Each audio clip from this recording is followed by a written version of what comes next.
Os segredos do Terceiro Reich.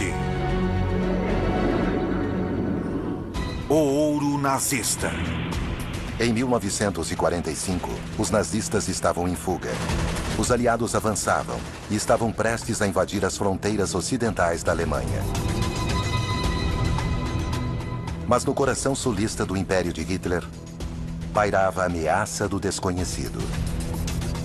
Crescia o temor de uma reação nazista de última hora nos Alpes. Em termos de defesa, era o lugar ideal para se defender. Havia montanhas, era um terreno muito difícil. Como travar uma guerra com tanques ali? Era quase impossível. Havia pouca experiência do lado aliado com guerras em regiões montanhosas e muita experiência do lado alemão, com muitas tropas de elite. Eles sabiam que havia muitos soldados da SS na Áustria. Em meio a tantas incertezas, os aliados ocidentais tiveram evidências de seus maiores temores. A neutra Suíça tinha fronteiras em parte da região alpina alemã. O chefe da inteligência americana interna, Alan Dulles, fez um relatório sombrio. Ele sugeria que uma elite fanática estava se concentrando nas montanhas. Um grupo liderado por aqueles que tinham crânios estampados nos caps. Os impiedosos membros da SS usariam táticas de guerrilha a partir de uma fortaleza alpina. Foi pelo fato de que as montanhas da Baviera e da Áustria pareciam ser tão boas para a guerra de guerrilha que esta ideia era horrível, porque representava um pesadelo para os estrategistas militares aliados. E essa ideia horrível começou a ganhar força. A ideia horrível foi um pesadelo final para os aliados. Uma Alpenfestung, fortaleza alpina, estendendo-se até o norte da Áustria. Defendida por milhares de soldados se preparando para uma batalha final de vida ou morte pela pátria. Com seus dedos sobre os gatilhos de um arsenal de armas secretas escondidas em recantos da montanha. Neste momento, em janeiro de 1945, eles não sabiam o que estava acontecendo quando entraram na Alemanha. E foram pegos de surpresa na Batalha do Bulge, o contra-ataque alemão em dezembro de 1944. Eles não esperavam isso. Então a questão era, sim, nós ganhamos a guerra, isso é claro, mas seremos capazes de atravessar o Reno? Ainda existem armas secretas? Existe, de alguma forma, algum contra-ataque preparado? Tudo era incerto.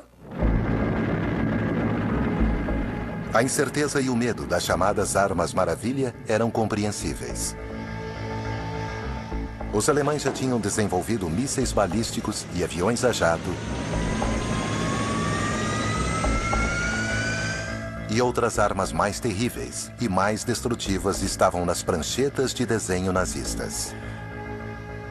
Os aliados decidiram ser prudentes e, em função da natureza de Hitler, do fanatismo da SS e do fato de a SS provavelmente controlar o Estado alemão, se preparar para o pior. O reduto alpino era o pior cenário que qualquer um poderia imaginar, e eles tinham que se preparar para isso. Alguns túneis e abrigos já tinham sido escavados em minas de sal existentes.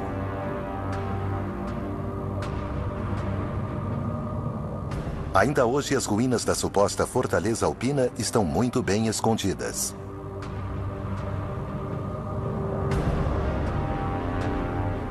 Um complexo de túneis perto da cidade de Salzburgo, na Áustria, seria o centro de comando da fortaleza alpina.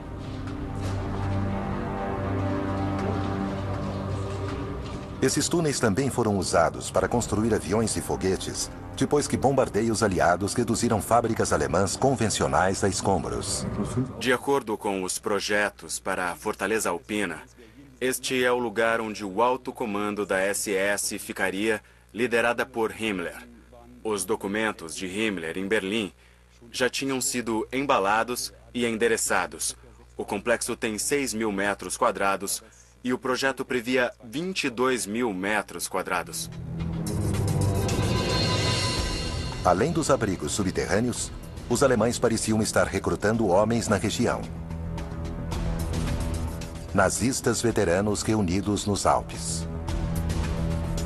O assessor de Heinrich Himmler na SS, Ernest Kaltenbrunner, voltou para a Áustria, para uma aldeia próxima à cidade de Altausse. Himmler o nomeou comandante em chefe de todas as forças no sul da Europa. Ele coordenaria o contra-ataque nazista de uma região que ele conhecia bem. Ele era responsável pela polícia secreta e pela polícia política, ou seja, ele era uma figura muito importante no mundo da SS. Outro austríaco influente na SS estava escondido nos Alpes. A presença de um comandante da SS, o tenente-coronel Otto Skorzeny, era mais uma evidência da fortaleza alpina. Otto Skorzeny era austríaco de nascimento e era uma figura estranha, com quase nenhum treinamento militar. Mas foi muito inteligente para se estabelecer no mundo da SS.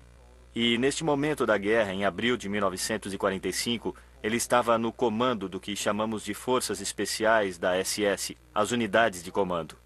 E ele conseguiu levar 2 de suas unidades de comando da Frente Oriental até a Áustria, e elas seriam o núcleo da Força de Defesa da Fortaleza Alpina.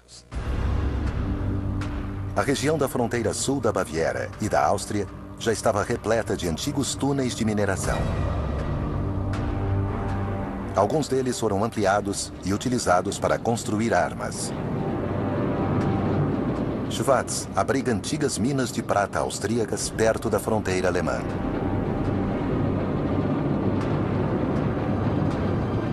Um túnel penetra fundo na montanha, até uma sombria ruína nazista.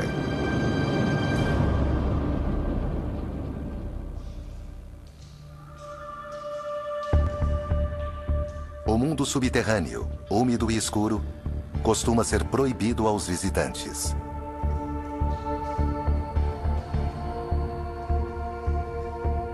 Dois quilômetros dentro da montanha, uma estrutura de aço e concreto de uma fábrica subterrânea de aviões está lentamente deteriorando. Pedaços de metal enferrujado estão espalhados pelo chão rochoso. Restos corroídos de peças de aeronaves, abandonadas antes que os operários tivessem a chance de arrumá-las.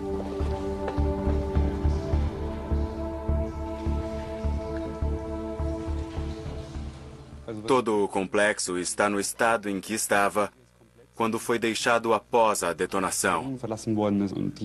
E os funcionários tinham acabado de sair do complexo. Tudo ainda está nos suportes. É realmente inacreditável.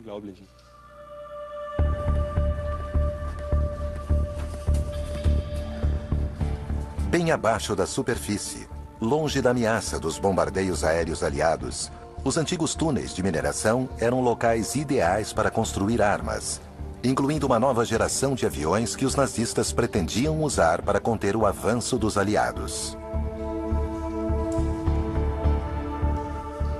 Estes são os restos de um dos primeiros caças a jato do mundo, o Messerschmitt 262. Quase 1.500 foram construídos, mas apenas algumas centenas travaram combates. Os alemães também desenvolveram um bombardeiro a jato. Hermann Göring, o chefe da Luftwaffe, fez uma exigência à indústria aeronáutica.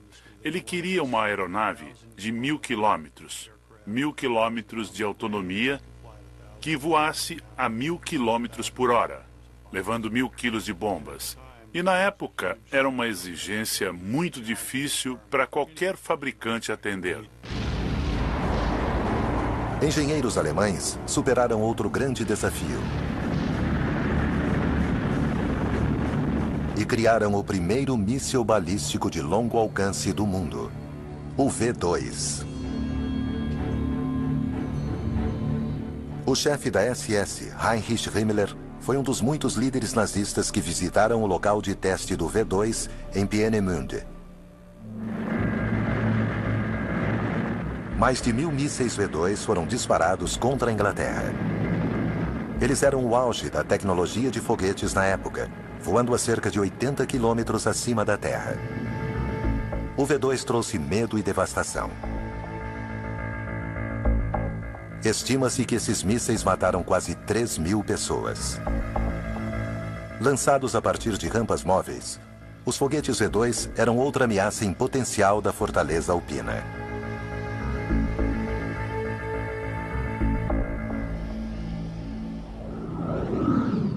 E havia um perigo ainda maior, surgindo das pranchetas nazistas. Uma versão do V2 com maior alcance, batizada de Foguete América. Tais horrores eram fruto da imaginação de engenheiros nazistas como Werner von Braun. Com os aliados fechando o cerco, no início de 1945, eles foram redirecionados para o sul, para a chamada Fortaleza Alpina. Von Braun foi obrigado a ir para os Alpes. Por isso, recebemos uma ordem oficial para deixar Peenemünde. Não fugimos, mas fomos convidados a ir para a Fortaleza Alpina, no sul da Alemanha. O plano original, em que nunca acreditamos, era continuar a fabricação do V2 lá embaixo. Os nazistas tinham uma vantagem tecnológica, mas estavam em grande desvantagem no número de aviões convencionais, tanques e soldados. Campos aéreos e fábricas alemãs estavam destruídos. Na região central da Alemanha, os aliados avançavam e encontraram os restos de outra arma especial. Um bombardeiro a jato com formato de morcego parcialmente feito de madeira. Parecia sedutor, eficiente e rápido. E era ameaçador. Tinha uma configuração e uma forma única. Tecnologia avançada, um interceptador a jato mais rápido do que qualquer coisa que os aliados poderiam ter. O Horten H-9 era coberto de carbono e madeira, tornando a aeronave mais difícil de ser detectada pelo radar. Foi talvez a primeira aeronave furtiva do mundo. Os irmãos Horten esperavam que seu avião levasse uma bomba de 1 tonelada. Se o Horten H-9 tivesse entrado em produção, poderia ser equipado com mísseis, com foguetes não guiados, que poderiam ter sido usados contra os bombardeiros. Tudo isso é bem possível. E, em um número significativo, ele certamente era mais veloz do que os aviões aliados e teria tido um impacto significativo na guerra aérea.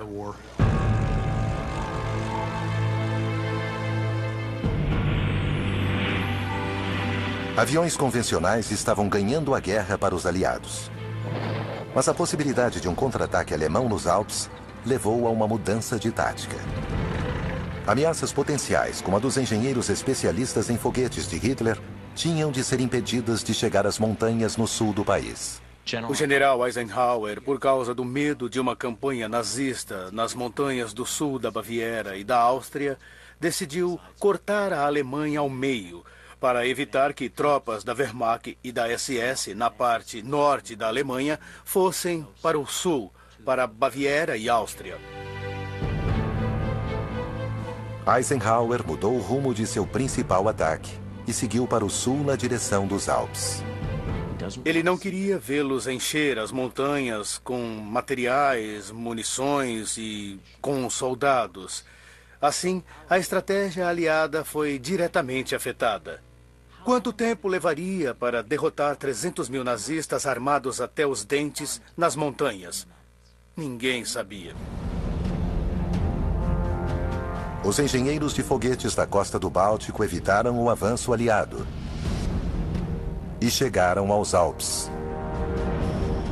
Eles eram vitais para o exército e tinham de ser protegidos a qualquer custo pelos soldados nas montanhas.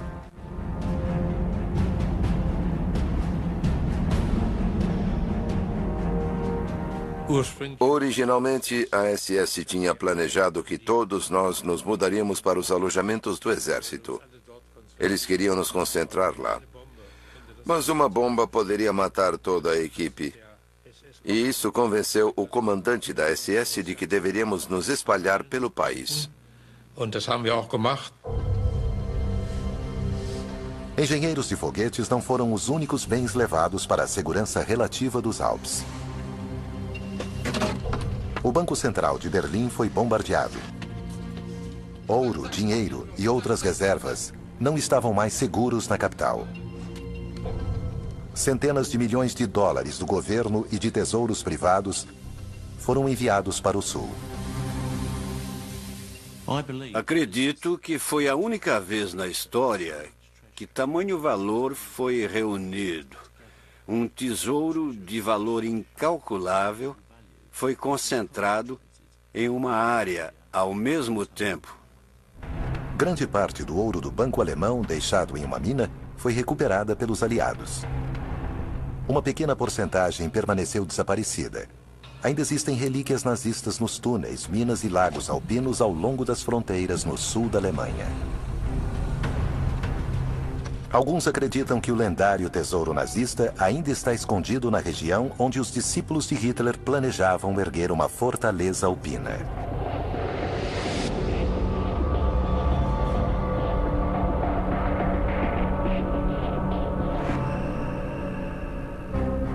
Algumas histórias sobre o tesouro nazista são baseadas em supostos relatos de testemunhas oculares nos últimos dias da guerra.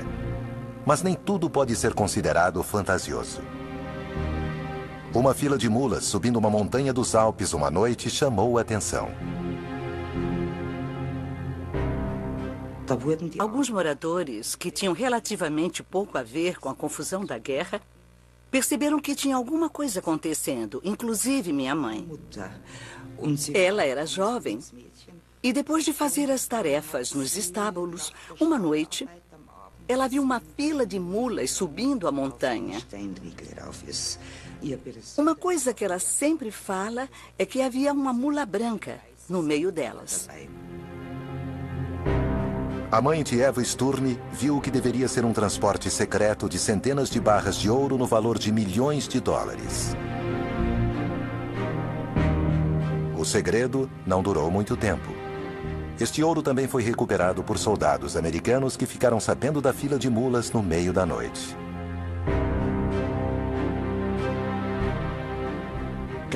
Acho que os boatos começaram porque alguns lenhadores encontraram uns sacos. O segredo não era tão grande. Muitas pessoas notaram alguma coisa. Toda aquela movimentação era muito estranha. Ainda existem rumores e histórias de outros tesouros enterrados que não foram recuperados. Segundo histórias locais, algumas pessoas ficaram repentinamente ricas depois da guerra. Esses contos atraíram uma nova geração de caçadores de tesouros ao antigo território da Fortaleza Alpina.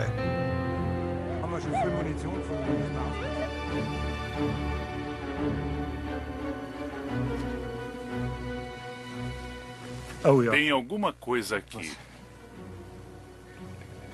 Não sabemos bem o que é. Precisamos da ajuda de alguém.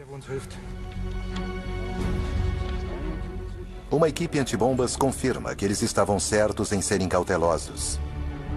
Jürgen e outros caçadores de tesouros encontraram uma caixa de granadas não detonadas. O que é a realidade?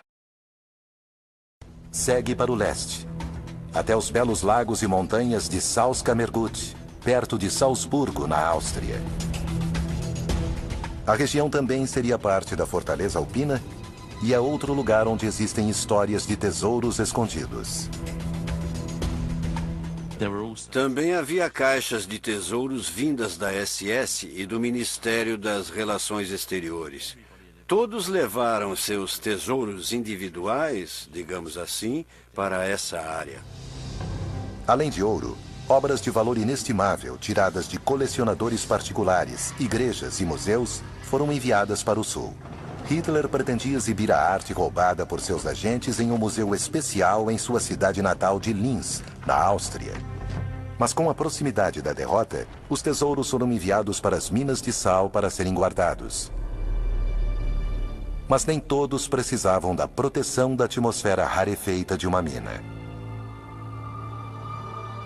Os lagos deslumbrantes que fazem parte do Patrimônio Mundial da Unesco têm um fascínio agregado. Eram locais usados pelos nazistas para esconder o ouro. a região dos lagos foi apelidada de Lixeira do Diabo. Relíquias nazistas foram recuperadas nos Grandes Lagos. Há exemplo desta placa que diz: "Nazistas gostam de vir aqui." Ela provavelmente adornava uma das muitas pousadas locais, até que esse tipo de publicidade saiu de moda em 1945. Uma das muitas histórias interessantes envolve o lago profundo e remoto chamado Toplitzky.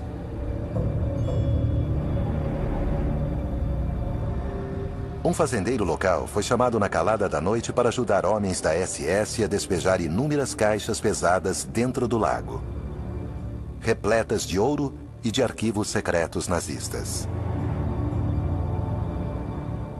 Esses supostos relatos de testemunhas oculares provocou uma corrida do ouro. Mergulhadores sonhavam em encontrar uma fortuna. Mas os lagos alpinos são perigosos. Pelo menos 2 mergulhadores se afogaram no Toplitzky. Suas águas escuras estão repletas de obstáculos ocultos. Mas em 1987, todos os riscos pareciam ter valido a pena. Um tesouro espantoso foi aparentemente recuperado no fundo do lago por um mergulhador local, Gerhard Zauner. Mergulhamos no Toplitzky e o recuperamos. E ele foi confiscado. 3 dias depois, viram que não era ouro. Foi um exemplo brilhante do senso de humor de Gerhard Zauner. Os lingotes de ouro eram barras de bronze. Mas sua brincadeira foi uma grande sensação. Recebemos de volta, mas houve uma enorme reação da mídia. Ouro encontrado no Toplitzky foi notícia em toda a Europa. O ouro falso está em uma exposição em sua loja de mergulho, juntamente com uma enorme variedade de relíquias nazistas recuperadas no lago. Ele encontrou de tudo, desde medalhas a uma arma antiaérea, mas nenhum ouro. Outro tipo de tesouro foi encontrado no Toplitzky.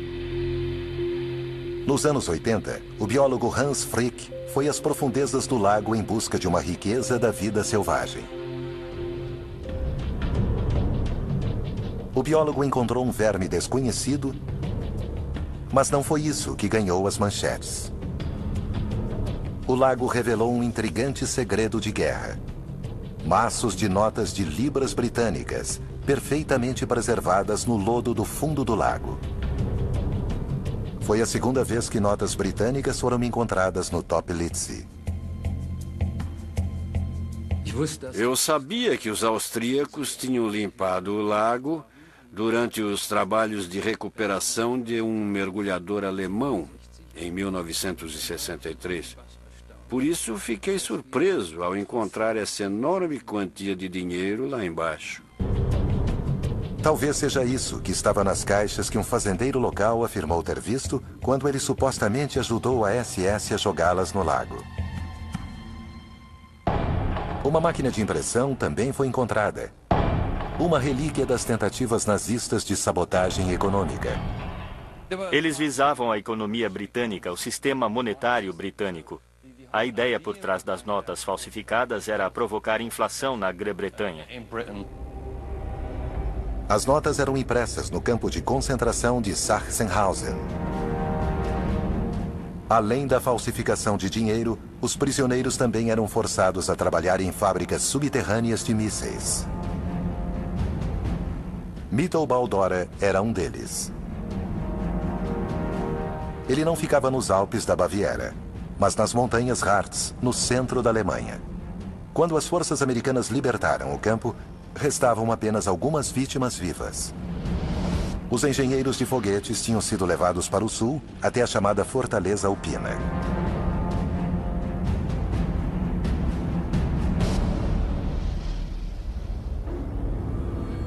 No submundo alpino, como neste túnel perto de Salzburgo, os nazistas continuavam obrigando suas vítimas a trabalhar até a morte. Uma placa em pedra e uma inscrição lembram os horrores que já foram perpetrados nos túneis normalmente trancados e praticamente esquecidos.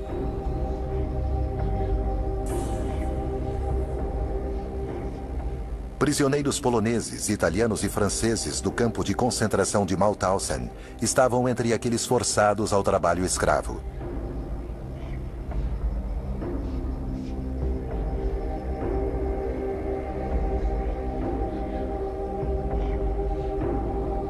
Poucos sobreviveram, e menos ainda viveram para testemunhar o custo humano da sonhada fortaleza alpina nazista.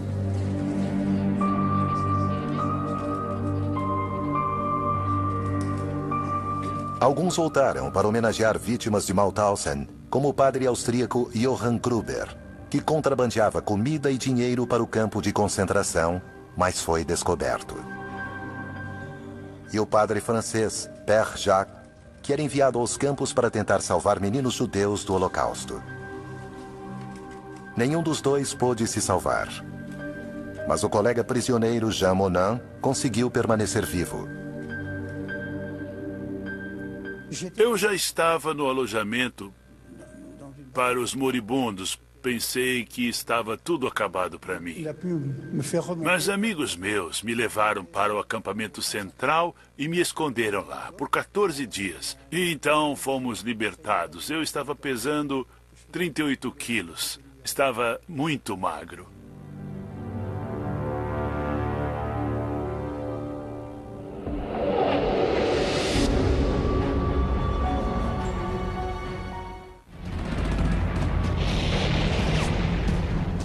Mauthausen foi um dos muitos horrores que os aliados e os russos encontraram à medida que avançavam pelo que restava do Império de Hitler.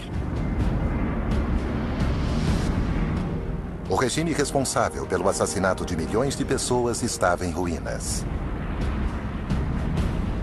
Desconfiados de que poderiam enfrentar uma luta final fanática na Fortaleza Alpina, os aliados cortaram as rotas de fuga para o sul e invadiram a Baviera. O 7º Exército Americano avançou para o tradicional coração nazista e entrou em Nuremberg. Antes um imponente cenário para os comícios de Hitler, a cidade medieval foi destruída em bombardeios, assim como boa parte de Munique. A cidade que gerou o movimento nazista estampava em um monumento pichado: Campos de concentração, Felden-Buchenwald. Tenho vergonha de ser alemão. Mas poucos tinham a coragem de falar quando Hitler estava no poder, e milhões pagaram o preço. Dachau foi o primeiro campo de concentração criado durante o domínio nazista. Os sobreviventes foram libertados. Os opressores se tornaram os oprimidos, caçados e forçados a responder pelos seus crimes. Outros, como Adolf Eichmann, que desempenharam um papel fundamental no planejamento dos assassinatos em massa do Holocausto, fugiram para a Áustria. Antes de morrer, um colega nazista que trabalhou com o vice-líder da SS, Ernest Kaltenbrunner, lembrou-se de um passeio à beira do lago com Adolf Eichmann. Ele reclamou que Kaltenbrunner não recebeu. Ele presenteou com um rolo de soberanos, moedas de ouro inglesas, por meio de um assessor. Eichmann disse: eu não dou a mínima para isso. Tenho meu dinheiro. Quero ordens sobre como proceder. Ele era um dos poucos que realmente acreditava na Fortaleza Alpina. Os aliados se aproximavam cuidadosamente daquilo que pensavam ser a temida Fortaleza Alpina.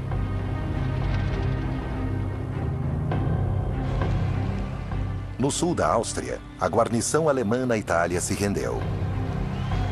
O tempo estava se esgotando para os nazistas prontos para enfrentar uma última batalha ou uma fuga desesperada.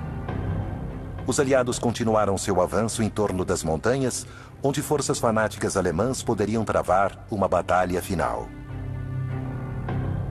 Mas para nazistas importantes como Adolf Eichmann, não havia uma fortaleza alpina onde se esconder.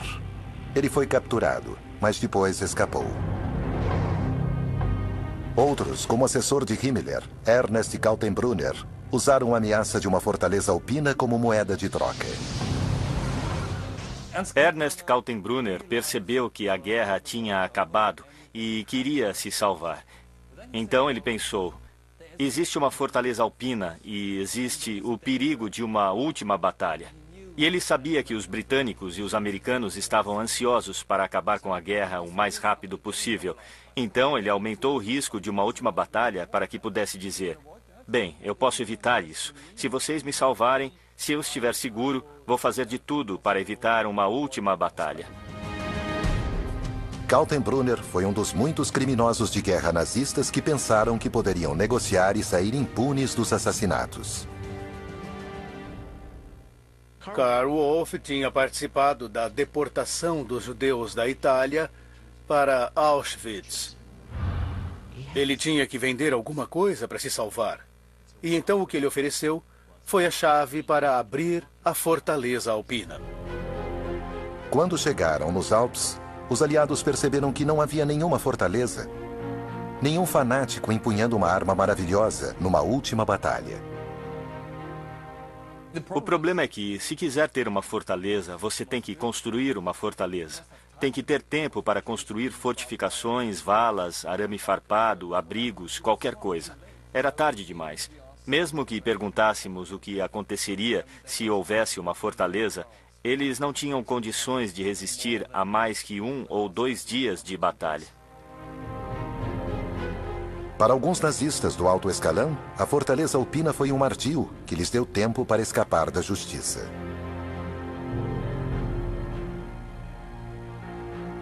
Um grupo de homens da SS que deveria ter conhecido o Carrasco se aposentou e aproveitou o resto de seus dias. Esse foi o efeito básico da negociação. Esses homens da SS que ofereceram algo que não poderiam dar, conseguiram escapar da justiça. Outros alemães proeminentes estavam ansiosos para falar com os aliados ocidentais. Engenheiros de foguetes como Werner von Braun criaram os mísseis V2 que mataram milhares de civis inocentes. No entanto, eles receberam uma nova vida nos Estados Unidos para continuar o trabalho. Não acho que foi um grande problema para ele. Certamente não foi um grande problema para mim. Eu podia ver as vantagens de continuar trabalhando em foguetes aqui, sob condições relativamente boas, enquanto não havia praticamente nada acontecendo na Alemanha durante muitos anos. Os alemães não dispunham de mão de obra, materiais e talvez da vontade necessária para estabelecer qualquer tipo de resistência significativa nos Alpes.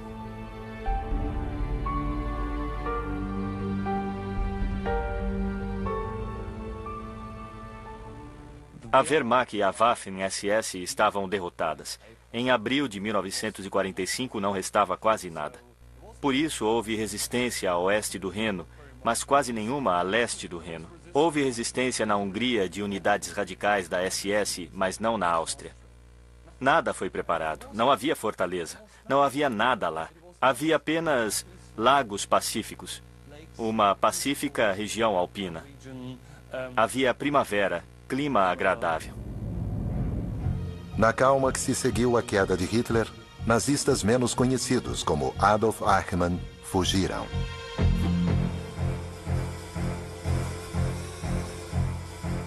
Mas não havia escapatória para a figura destacada do chefe da Luftwaffe, Hermann Göring, que também fugiu para o sul.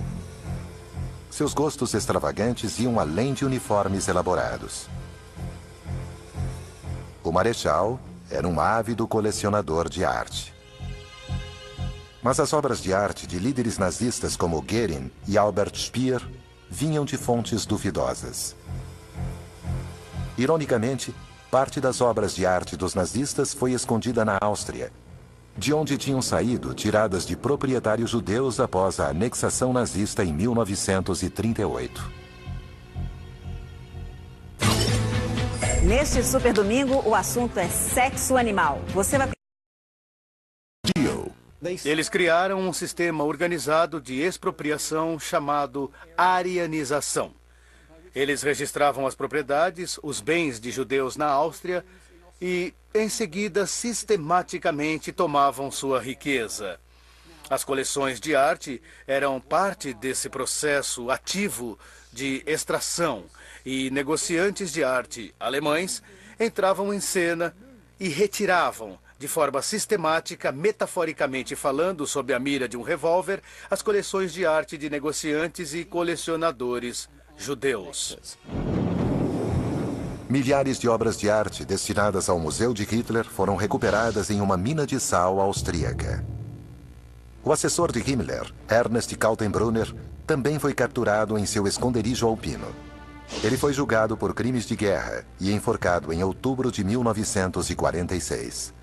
De acordo com alguns relatos, foi encontrada uma grande quantidade de ouro escondida em sua casa nos Alpes.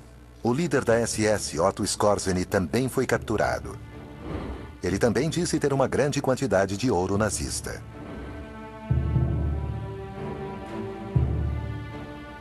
Ele foi interrogado pelo Serviço de Contra-Inteligência do Exército Americano. E quando foi interrogado, parece que ele se esqueceu de mencionar o vasto tesouro de que tinha tomado posse. O major da SS é o tema de muitas histórias intrigantes. Uma delas diz que ele foi enviado para a França em busca do Santo Graal. Apesar de admitir que ele e seus homens lutavam com uniformes americanos, ele foi poupado. E alguns dizem que ficou extremamente rico. Skorzeny recebeu um tesouro de Joseph Spessel, um administrador da SS. Ele tinha ordens para entrar em contato com Skorzeny. E, claro, ele entregou a Skorzeny um tesouro enorme que desapareceu. É outra história fascinante de um tesouro nazista escondido que inspira caçadores de tesouros até hoje. Skorzeny e seus homens certa vez acamparam perto do lago de Ödensee, na Áustria. A prova de sua presença foi encontrada na lama. Eu marquei todas as fontes subterrâneas aqui para o escritório hidrográfico. Este lago é um pântano gigantesco e durante este trabalho eu encontrei um anel. O anel de honra da SS deve ter sido jogado no lago com a aproximação dos aliados. Talvez não tenha sido a única jogada no Ödensee. Outra história fala de objetos misteriosos jogados na água. Um guarda florestal nos disse que havia uma cabana alpina aqui. E um oficial de alta patente da SS veio pegar a chave. E então eles desceram e levaram coisas da cabana para o meio do lago e jogaram lá. Nós não encontramos nada porque tem muito lodo lá. É muito difícil encontrar qualquer coisa. O Ödensee é relativamente plano, forrado com uma espessa camada de lodo que engole qualquer objeto pesado, como uma caixa cheia de ouro. É também uma reserva natural e o mergulho geralmente é estritamente proibido. Uma permissão provisória foi concedida e uma busca no lago foi iniciada. Em um barco equipado com um radar de varredura de última geração e um aparelho de GPS capaz de gravar a posição exata de qualquer objeto detectado na lama.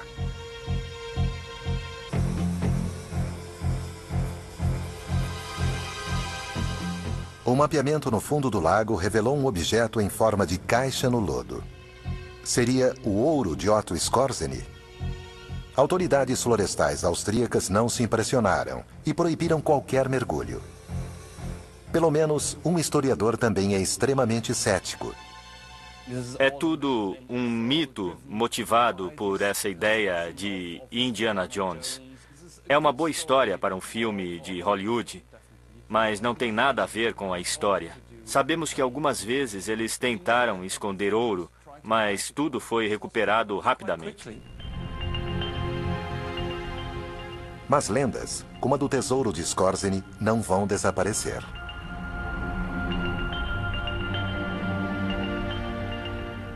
Se uma fortuna em ouro nazista foi jogada no lago, talvez já tenha sido recuperada e gasta. Após a guerra, o comandante da SS, Otto Skorzeny, deixou a Áustria para sempre, para desfrutar de uma vida aparentemente rica.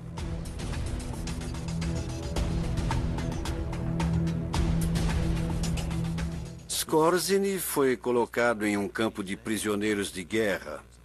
Ficou lá por cerca de 3 anos, acredito. E depois ele acabou saindo daquele campo e desapareceu. Reapareceu na Espanha em 1950, quando parecia ser muito mais rico do que tinha sido anteriormente.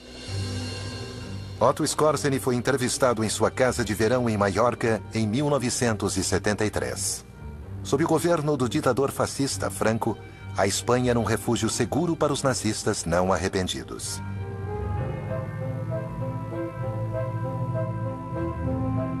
É dever de todo soldado prolongar a guerra, resistir enquanto recebe a ordem para isso. Se isso é sensato, cabe à história decidir. Acho que ainda não chegamos a esse ponto. Pessoalmente, eu não me arrependo. Mas você faria as mesmas coisas de novo hoje? Posso dizer que faria as mesmas coisas exatamente da mesma forma atualmente. 2 anos depois, o fumante morreu de câncer no pulmão. Saudado pelos colegas nazistas, Skorzeny levou todos os segredos do ouro nazista para o túmulo. Esta é mais uma parte da história secreta de nazistas vivendo em Madrid, milionários por causa do ouro nazista. Isso é muito improvável. Com certeza não é possível que ele tenha levado 2 toneladas de ouro na mala em sua viagem para Madrid.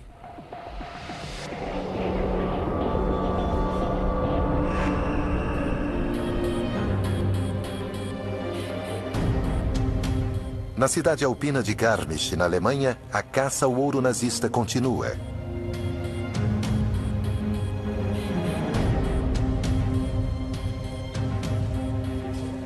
Foi aqui, em junho de 1945, que as tropas americanas recuperaram mais de 700 barras de puro ouro refinado.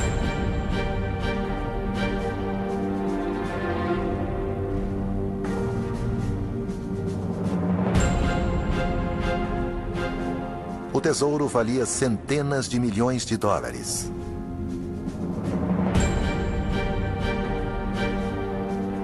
Tudo o que resta é um buraco no chão da floresta. Mesmo assim, caçadores de tesouros ainda sonham em encontrar uma riqueza semelhante à descoberta pelas tropas aliadas vitoriosas.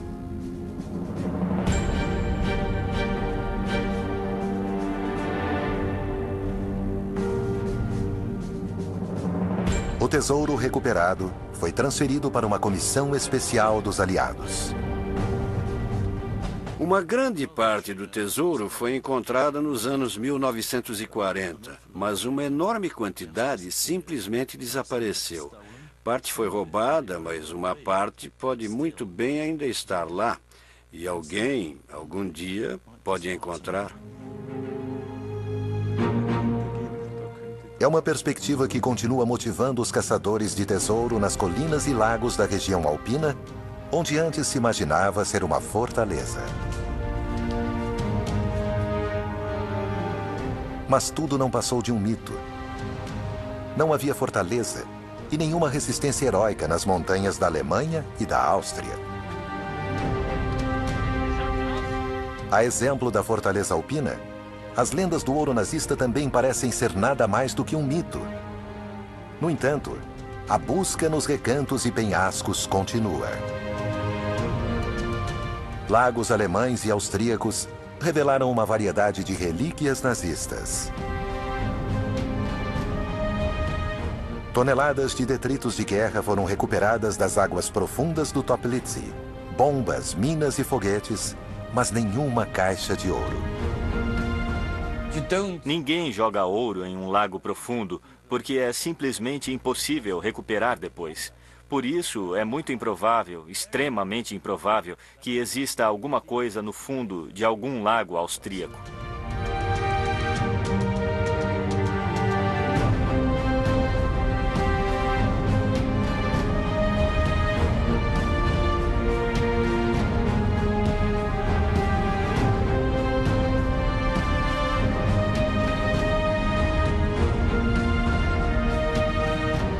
Versão Marshmallow São Paulo.